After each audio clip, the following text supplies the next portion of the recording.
Hello everyone, it's Shane Kanto, your Wasteland reviewer, and I'm here to review the new comedy, Cora Bora, and this is from director Hannah Pearl-Utt and from writer Rhiannon Jones, and this stars Megan Stalter, who is one of the supporting characters on Hacks, who portrays Cora, who's a musician who's out in LA after months of being there, leaving her girlfriend behind back home in Portland, portrayed by JoJo T. Gibbs. And when I think Cora starts to realize that her open relationship that she wanted in the first place is really turning into a new love for Justine, her girlfriend, she goes back home and causes a whole bunch of stuff and is still trying to process through some serious trauma that set her on this journey in the first place. And this film certainly is a comedy first and foremost, but there's certainly some deeper emotional elements to the film. There's one particular scene where the film finally confronts the elephant in the room that hasn't been confronted for over 2/3 of the movie, and this trauma that's been weighing on Cora the whole time. And Stalter has such a great scene in portraying that processing, because Cora is a character that's always putting on a front. She's always lying, she's fibbing, she's putting on a face to avoid confronting the truth. And the show that she always puts on causes a lot of grief when she shows up. And Justine's definitely in another relationship for real with Aiden Mayeri's Riley, and causing all of these issues.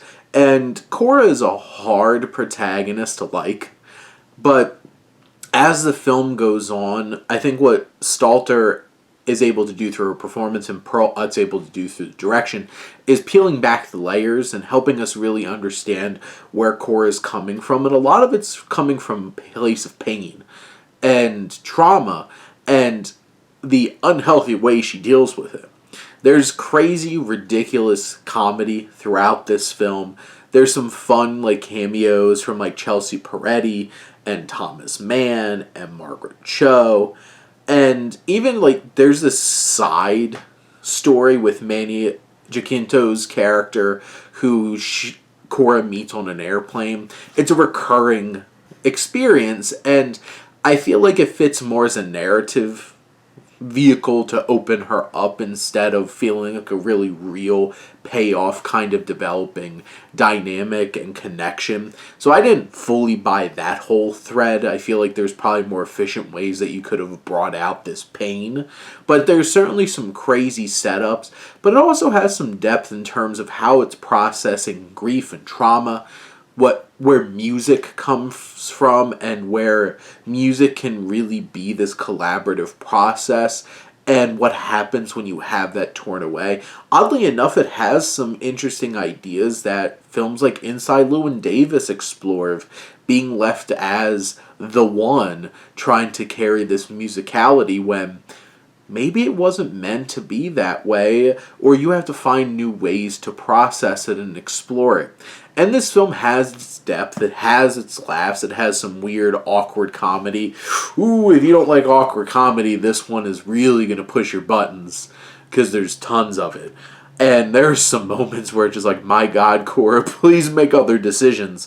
And it's enjoyable in that way, and other times it can be a little bit much. But overall, I think this is a really fun, but also introspective exploration of grief and where art comes from in ways that I didn't expect, especially how this film started off with how flippant it is dealing with all kinds of relationships and stuff like that.